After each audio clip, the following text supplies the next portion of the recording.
योग आसन प्राणायाम आदि करते हैं, तब इसका पूरा लाभ होता है। तो मैं आपको आपकी जिंदगी के लिए छोटे छोटे कुछ 4 नियम बताना चाहता हूं, और ये 4 नियम का पालन आप सब करिए। मैं आपको विनम्रता पूर्वक लेकिन विश्वास से कहता हूं कि ये 4 नियम का जो भी पालन करेगा, जिंदगी में बीमारी और रोग उसको कभी आएंगे नहीं। परम पूजनीय स्वामी रामदेव जी खुद 40-45 साल से इन 4 नियमों का पालन करते हैं।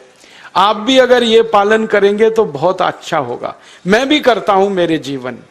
मैं पिछले 15 वर्षों से योग प्राणायाम करता हूं, उसके साथ कुछ नियम मैंने बनाए हैं, वो नियम का पालन करता हूं, और वही नियम आपको बताना चाहता हूं। स्वामी जी पालन करते हैं, मैं करता हूं, हमारे लाखों योग शिक्षक करते हैं, और इन नियमों का पालन करने से हमको इतना लाभ हुआ है कि कभी बीमारी आती नहीं। 15 साल से मैंने हर बार मेरा बीपी चेक किया, नॉर्मल है, शुगर नॉर्मल है, ट्राइग्लिसराइड्स नॉर्मल है, कोलेस्ट्रॉल नॉर्मल है। पिछले 15 साल में कभी सर्दी जुकाम भी नहीं हुआ, गला भी नहीं बैठा, कभी हॉस्पिटल नहीं देखा, कभी डॉक्टर के पास नहीं गए, क्योंकि जरूरत नहीं पड़ी। और वो जरूरत नहीं पड़ी क्योंकि हम निरोगी हैं, स्वस्थ हैं। ये निरोगी और स्वस्थ होने के लिए आयुर्वेद की एक छोटी सी जानकारी आपसे मैं शेयर करना चाहता हूं। आयुर्वेद में ये कहा गया है कि किसी भी व्यक्ति को निरोगी होना है, रोग मुक्त होना है, तो अपने जीवन में 3 बातों का ध्यान रखे। अपना वात, पित्त और कफ, तीनों का संतुलन रखे। वो 3 तरह के दोष हैं हमारे शरीर में, वात, पित्त, कफ। आपने सुना होगा, ये त्रिदोष आधारित शरीर है। जब वात बहुत बिगड़ जाता है तो 80 से ज्यादा रोग आते हैं। जब पित्त बहुत बिगड़ जाता है तो लगभग 46 से 50 रोग आते हैं, और जब कफ बिगड़ जाता है तो 28 रोग आते हैं, और वात, पित्त, कफ तीनों बिगड़ जाएं तो 148 रोग आते हैं। सर्दी, खांसी, जुकाम से लेकर और कैंसर तक जो आखिरी रोग माना जाता है, ये सब वात, पित्त, कफ के बिगड़ने का खेल है। तो इस देश के आयुर्वेद चिकित्सा के सबसे महान लोगों में से कुछ नाम आप जानते हैं, जैसे चरक ऋषि, जैसे सुश्रुत ऋषि। ऐसे एक ऋषि हुए बाघभट्ट। बाघभट्ट ऋषि ने एक पुस्तक लिखी है, उसका नाम है अष्टांग हृदयम, और एक पुस्तक लिखी है, उसका नाम है अष्टांग संग्रहम। इन दोनों पुस्तकों में उन्होंने 7000 नियम बताए हैं। उनमें से 4 बताता हूं, अच्छे लगे तो आज से ही पालन करो, और दूसरों को भी बताओ, ताकि कोई भी इन नियमों का पालन करे तो बीमार ही ना पड़े। ये चारों नियम हैं वात, पित्त और कफ को संतुलित रखने के लिए। अब वात, पित्त, कफ तीनों एक साथ आपके संतुलित रहें, तो उसके लिए पहला नियम है खाना खाने के तुरंत बाद पानी नहीं पीना। ये पहला नियम है। आप बोलेंगे ये तो बड़ी मुश्किल बात है, खाना खाते ही पानी पीते हैं हम तो सबके सब, और बिना पानी पिए खाना ही नहीं खाते। कई लोग तो खाने से ज्यादा पानी पीते हैं, खाना कम खाते हैं, पानी ज्यादा पीते हैं। ये खाना खाने के बाद पानी कभी भी नहीं पीना, क्योंकि महर्षि बाघभट्ट कहते हैं भोजनांते विषम वारी, माने भोजन के अंत में पानी पियो तो जहर के पीने के जैसा है। इसलिए वो कहते हैं कभी भी खाने के तुरंत बाद पानी मत पियो। अब आप मुझे पूछोगे क्यों नहीं पिए, कारण बता दो। कारण मैं बताना चाहता हूं सरल भाषा में। हम जब खाना खाते हैं ना, तो पेट में सारा खाना इकट्ठा होता है। पेट में एक स्थान होता है, उसको हम कहते हैं जठर। संस्कृत में, हिंदी में जठर कहते हैं, अंग्रेजी में उसको एपिगैस्ट्रियम कहते हैं, हिंदी में कुछ लोग उसको आमाशय भी कहते हैं। ये जठर छोटा सा स्थान है। आपके पेट में नाभि है ना, उसके लेफ्ट साइड में बाईं तरफ छोटा सा स्थान है। सारा खाना आपका इसी स्थान पर आता है। जो भी आप खाते हो, रोटी, चावल, दाल, सब्जी, दूध, दही, कुछ भी खाओ, सब कुछ जठर में आता है। अब जठर में जैसे ही खाना इकट्ठा होता है तो उसमें आग जलती है, और उस आग को कहते हैं जठर अग्नि। मिला के बोल देते हैं जठराग्नि। आप जैसे ही खाना खाते हो, पेट में जठर में अग्नि जलती है, वो अग्नि खाने को पचाती है, और अग्नि खाने को ऐसे ही पचाती है जैसे रसोई घर की अग्नि खाने को पकाती है। आपके रसोई घर में आप अग्नि जलाओ, उसके ऊपर दूध रख दो, दूध में थोड़ा चावल डाल दो, अग्नि जब तक जलती रहेगी खीर तब तक बनती रहेगी।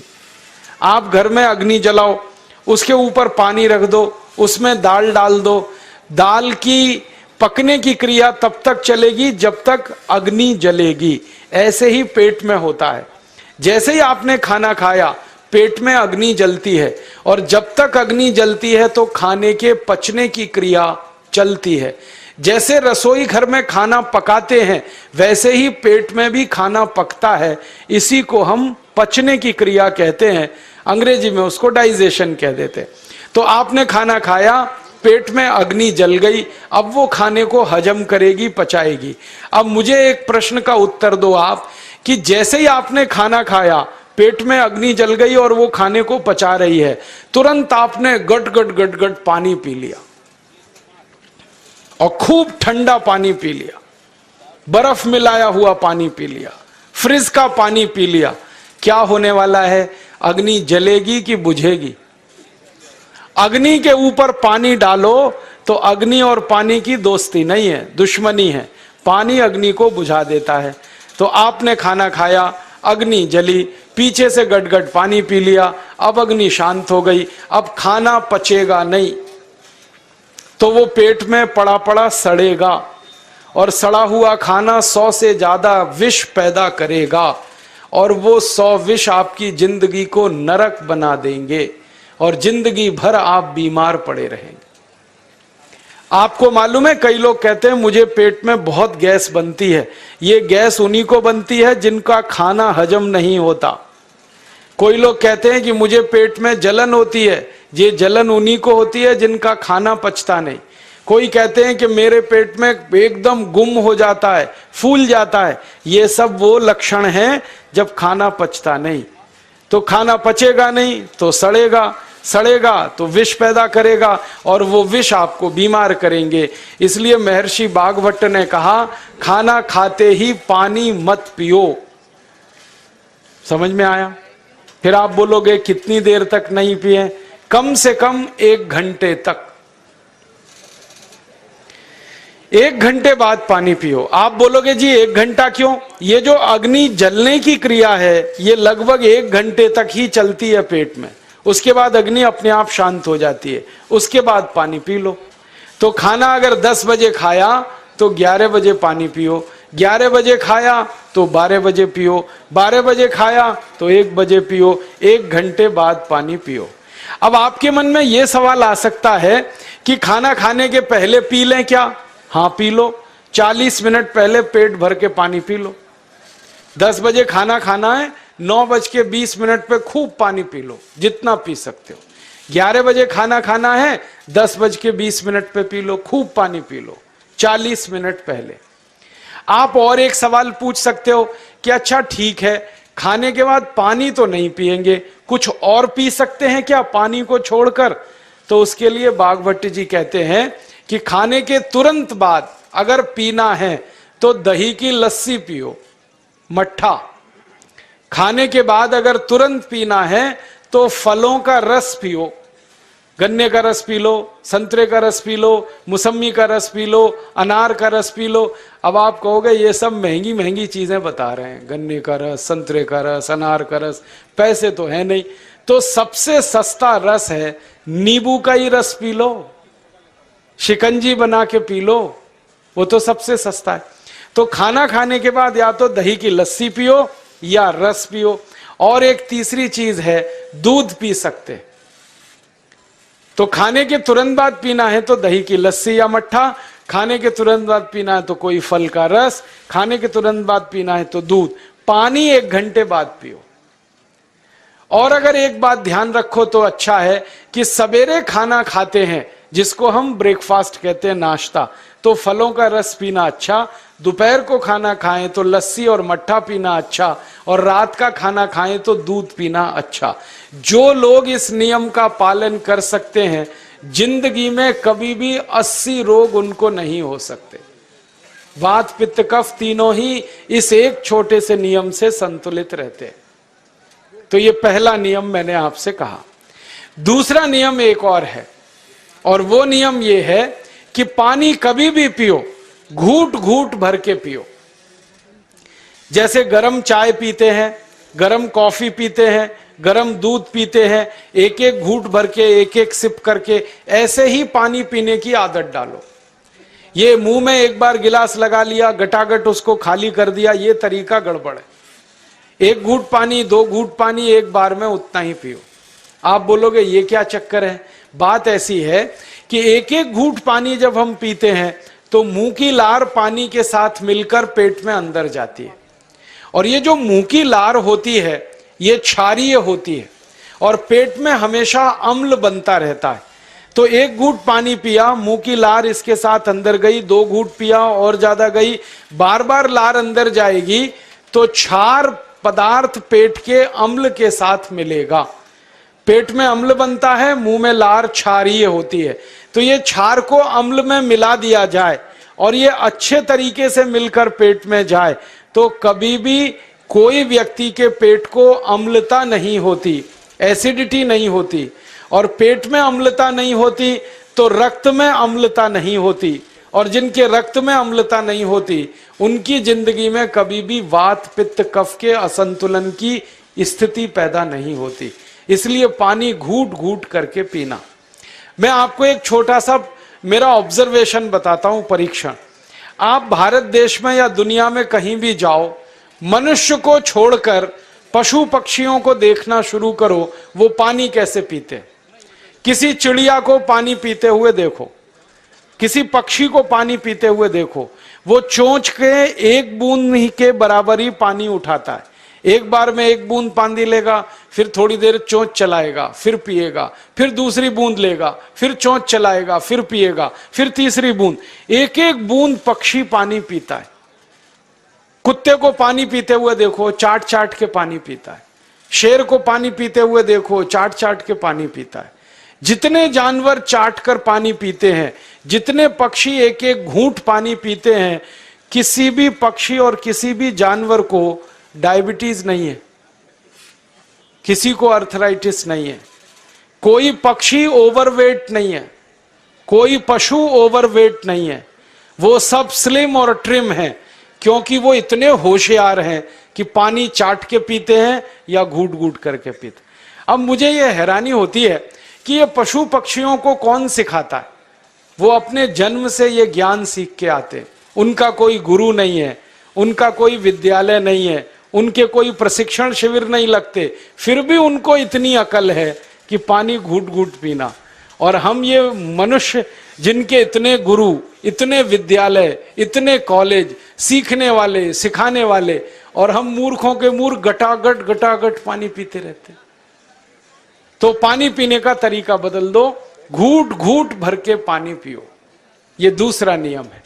तीसरा नियम है कि जिंदगी में कितनी भी प्यास लगे, ठंडा पानी कभी मत पियो। बर्फ डाला हुआ पानी, फ्रिज में रखा हुआ पानी, वाटर कूलर का पानी जिसका तापमान बहुत कम है, ये कभी मत पीना। क्यों? क्योंकि शरीर आपका गर्म है और पानी ठंडा है। अब होता क्या है वो मैं समझाता हूं सरल भाषा में।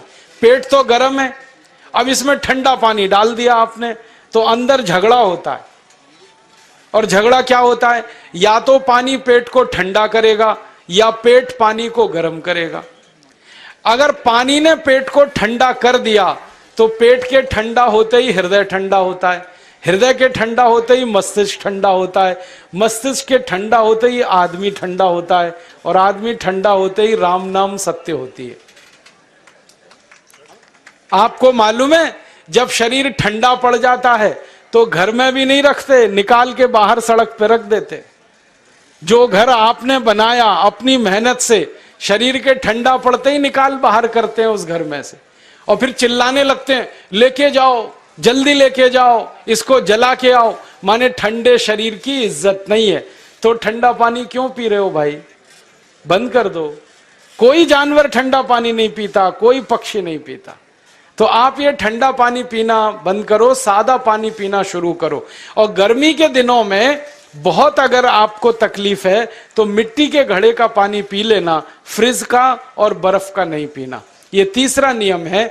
और चौथा और आखिरी नियम है कि आप सवेरे ही सवेरे जब सोकर उठते हो तो सबसे पहले पानी पियो। जैसे ही आपकी आंख खुल गई तो पहले 2-3 गिलास पानी पी लो, उसके बाद आप टॉयलेट में जाओ।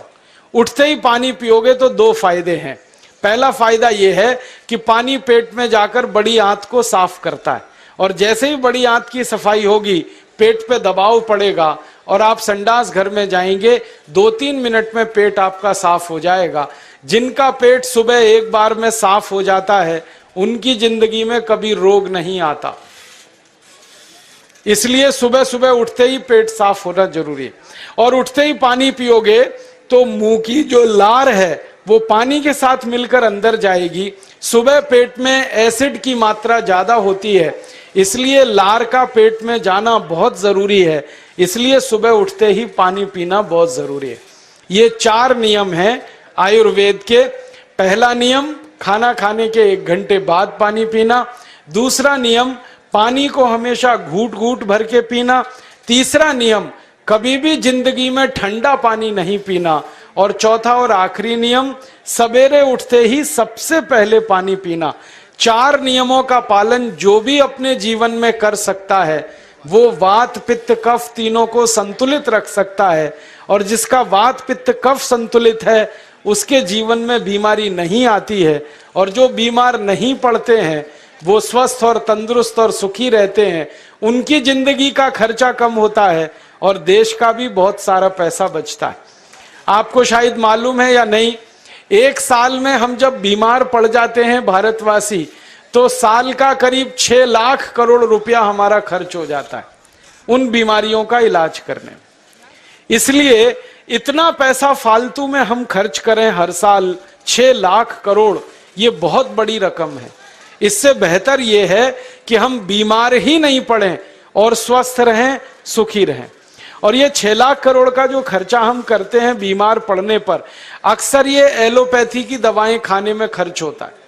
और जो एलोपैथी की दवाएं हम खा रहे हैं जैसे paracetamol, Baralgan, butazone, oxyphenbutazone, aspirin, Disprin, Novalgin, ये सब ऐसी खराब दवाएं हैं जो दुनिया के देशों में 20 साल पहले बंद हो चुकी हैं, भारत में धड़ल्ले से बिक रही हैं और हमको बीमारियों से ज्यादा गंभीर बीमारियों में फंसा रही।